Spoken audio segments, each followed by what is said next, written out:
Bismillahirrahmanirrahim. Assalamualaikum warahmatullahi wabarakatuh.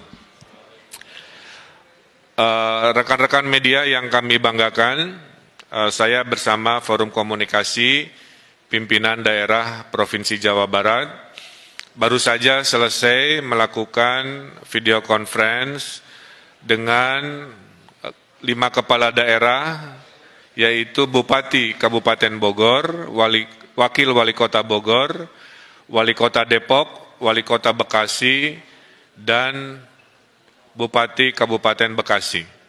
Juga kami melakukan rapat ini bersama Pangdam Jaya dan Wakapolda Metro Jaya, karena seperti diketahui, Kota Depok, Kota Bekasi, dan Kabupaten Bekasi secara hierarki pertahanan keamanan ada di Pangdam Kodam Jaya dan Polda Metro.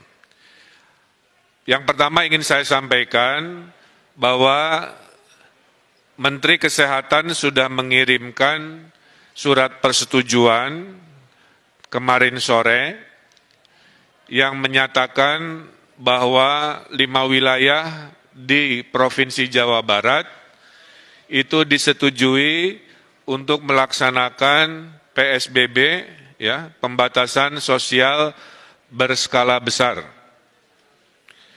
Kami koordinasikan dan kami menetapkan bahwa PSBB di 5 wilayah ini akan dimulai di hari Rabu, tanggal 15 ya?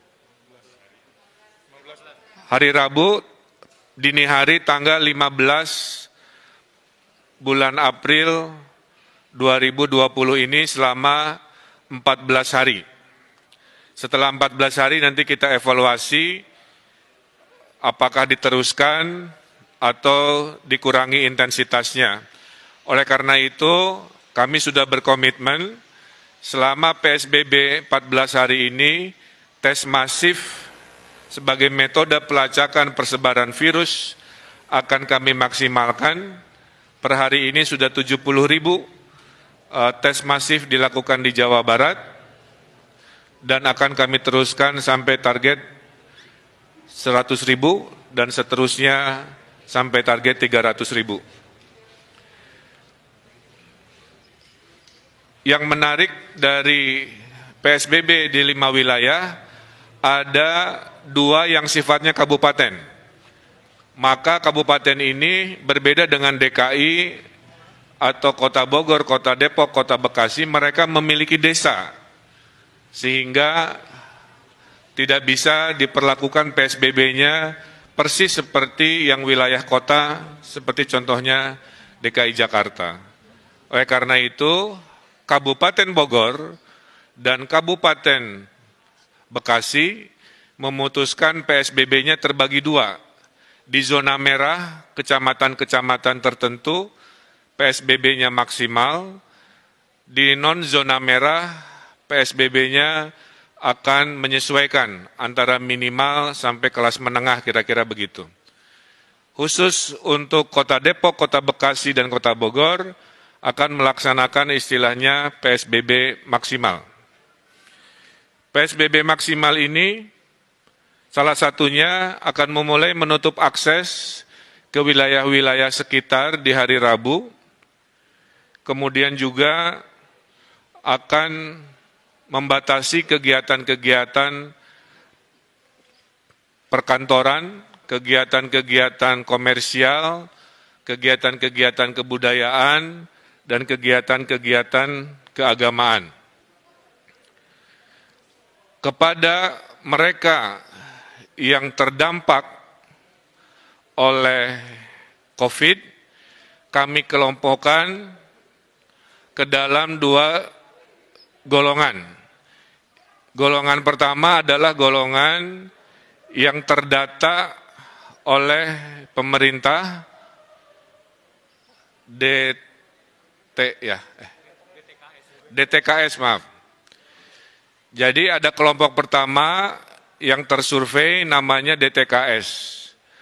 Nah, yang DTKS ini mayoritas akan dibantu oleh APBN melalui kementerian-kementeriannya. Kemudian ada kelompok 2 yang namanya non-DTKS, yaitu mereka-mereka yang rawan miskin baru, yang sebelumnya tidak masuk daftar bantuan. Nah, di non-DTKS ini, yang rawan miskin baru terbagi 2 juga, yang berKTP 5 wilayah dan perantau. Jadi kepada para perantau di wilayah 5 ini, jangan khawatir, Anda tetap akan juga dibantu oleh pemerintah Jawa Barat dan pemerintah 5 wilayah ini. Anda akan dipersamakan haknya, selama Anda memang berhak dan butuh bantuan, kami akan bantu. Jadi saya ulangi, hari ini RT RW sedang melakukan pendataan, maka DTKS yang ada datanya dibantu, yang tidak masuk juga dibantu walaupun berKTP atau tidak berKTP wilayah tersebut. Selama de facto memang bekerja ngekos atau bekerja di situ. Bantuan terhadap Bodebek ini pintunya ada 7. Pertama, mereka akan dibantu oleh PKH, ini yang sudah rutin. Kedua, mereka yang akan dibantu oleh kartu sembako atau pangan non-tunai, ini sudah rutin. Ketiga, mereka akan dibantu oleh kartu prakerja untuk pengangguran dan yang kena PHK. Keempat, mereka akan dibantu oleh Presiden lewat bansosnya 600.000 kali 3 bulan. Kelima, kalau di kabupaten mereka akan dibantu pertama kali oleh dana desa. Sekitar 20 dari 30 sampai 30% dana desa akan dipergunakan untuk membantu miskin baru karena COVID di desa. Yang keenam, baru dana sosial dari provinsi yang 500.000 kali 4 bulan. Itu sudah siap. Dan yang ketujuh, kalau masih kurang, akan diberikan oleh dana sosial dari kota kabupaten di 5 wilayah. Jadi para RT RW saya himbau untuk segera melakukan kajian ulang, mensurvei ulang, jangan sampai ada perantau karena alasan tidak berKTP di sana, tidak dihitung sebagai yang dibantu. Selama ekonominya memang susah dan perlu bantuan, itu perlu kita bantu. Tidak boleh ada orang warga Indonesia yang kelaparan di tanah Jawa Barat, siapapun itu insya Allah kami bantu. Bantuan itu datangnya bervariasi waktunya. Bantuan dari provinsi insya Allah di hari Rabu Kamis pada saat diberlakukan PSBB, bantuan sembako, logistik, dan tunai sudah bisa dikirimkan di daerah Bodebek. Menyusul seminggu kemudian menurut laporan bantuan dari pemerintah pusat. Kira-kira begitu, itu juga akan didistribusikan. Terakhir, dari sisi bantuan, Jawa Barat akan menghadirkan gerakan nasi bungkus atau disingkat Gasibu, ya, gerakan nasi bungkus Gasibu. Gerakan nasi bungkus ini adalah jika bantuan sosial yang jumlahnya 7 masih ada yang terlewat, ada orang-orang lapar di jalan, di RW-RW, minimal perutnya tidak kosong, akan ada dapur umum di kelurahan-kelurahan di 5 wilayah yang akan membagikan nasi bungkus kepada mereka yang kelaparan.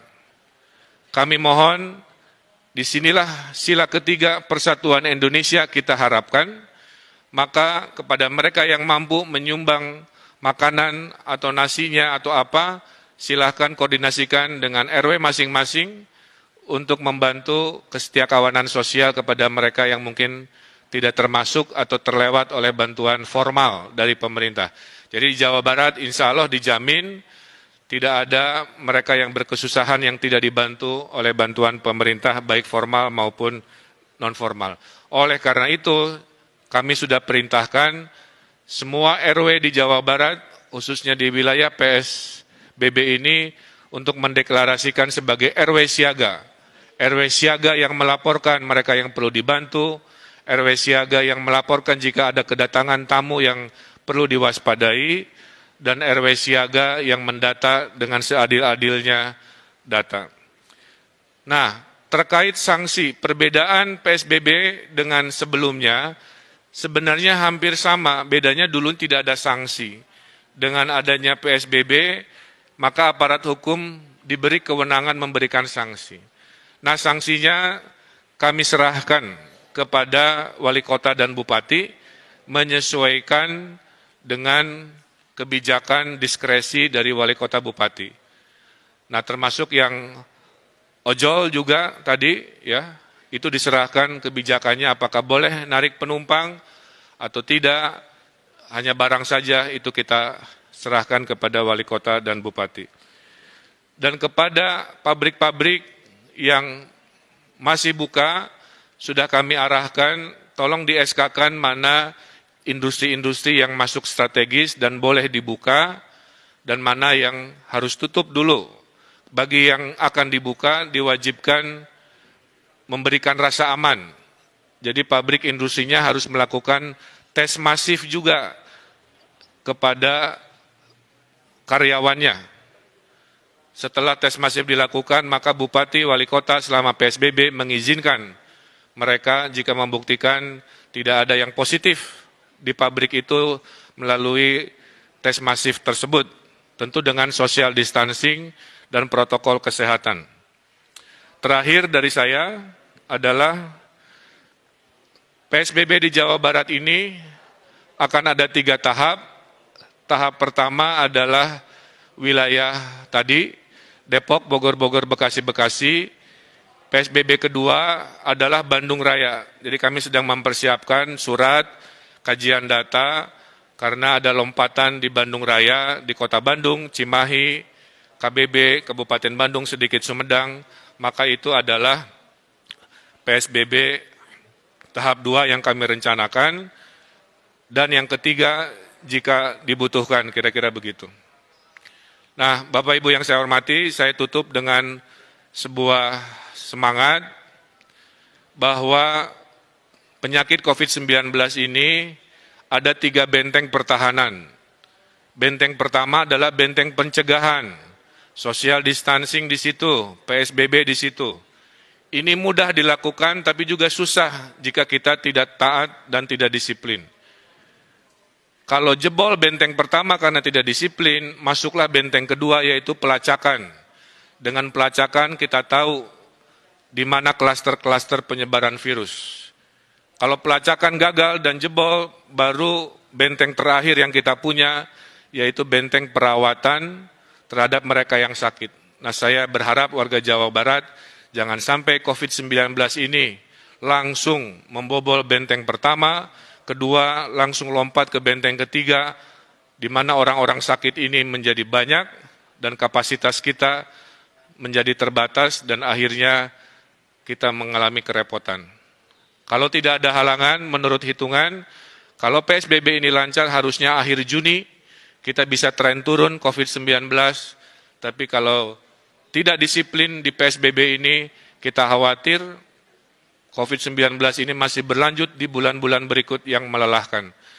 Dan saya juga menghimbau kepada TNI Polri untuk memberikan tindakan tegas kepada provokator-provokator selama PSBB ini, baik provokator dengan berita bohong di media-media sosial maupun vandalisme-vandalisme yang mengajak anarkis, itu juga sudah dilakukan tindakan-tindakan yang tegas.